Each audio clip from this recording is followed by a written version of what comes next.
എന്ത് പറ്റിപ്പോയി നമ്മളെ പശുവിന്? 2 ദിവസമായി വല്ലാത്തൊരു ഏനക്കേട് തുടങ്ങിയിട്ട്. എന്തായാലും വേണ്ടില്ല, രാവിലെ ഹോസ്പിറ്റലിൽ കൊണ്ടുപോകണം. കാറ് വിളിച്ചോളി. അതേടി, ഞമ്മള് കാറ് വിളിക്കും, ചിലപ്പം പ്ലെയിനും വിളിക്കും. ഈ ആരാണ്ടി ചോദിക്കാന്? ഞമ്മളെ പശു, ഞമ്മളെ സ്വന്തം പശു, ഞമ്മളെ സ്വന്തം പശുവിന്റെ സ്വന്തം സൂക്കേട്. ഞമ്മക്ക് പനിയും തലവേദനയും ആയിട്ട് 3 ദിവസമായി പറയാൻ തുടങ്ങിയിട്ട് ഇതുവരെ നിങ്ങള് ഡോക്ടറെ കാണിക്കാൻ കൊണ്ടുപോയോ? നിങ്ങളെ പശുവിനൊരു സൂക്കേട് വന്നപ്പോ എന്താ ഉസാറ് കൊണ്ടുപോകാന്? എടി, പശു എനിക്ക് പാല് തരുന്നുണ്ട്, സാണകം തരുന്നുണ്ട്. ഈ എന്താണ്ടി തരുന്നത്? ഈ എന്റെ പശുവിനെ പാല് മുഴുവൻ കുടിക്കാനല്ലാണ്ട് ഒരു കെട്ട് പുല്ല് ഇന്നേ വരെ ഈ അതിനിട്ട് കൊടുത്തിട്ടുണ്ടോ? നിങ്ങളെ പശു ഞമ്മക്ക് പുല്ലാണ്.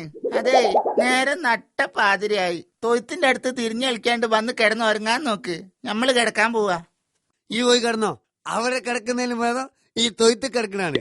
എന്നാ പിന്നെ നിങ്ങളാ പശുവിനെ അങ്ങ് കെട്ടിക്കോ, രണ്ടും നല്ലോണം ചേരൂ. കുപ്പിയും കുപ്പിക്കൊത്ത മൂടി നിങ്ങള് വരീന്ന്. പതിരിങ്ങളെ, നമ്മളെ പുന്നാലെ പശു ചത്തുപോയല്ല, നമ്മള് എങ്ങനെ സഹിക്കൂ?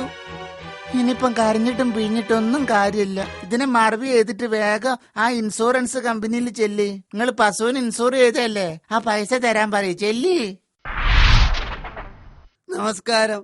നമ്മളെ പശു ഇന്ന് രാവിലെ ചത്തുപോയി. ഇൻഷുറൻസ് ഉള്ള പശുവാണ്. ആ പൈസ കിട്ടിയിരുന്നെങ്കിൽ വലിയ ഉപകാരമായി. സോറി, ചത്ത പശുവിന് ഇൻഷുറൻസ് തുക തരാൻ ബുദ്ധിമുട്ടാണ്. പകരം ഒരു കാര്യം ചെയ്യാം.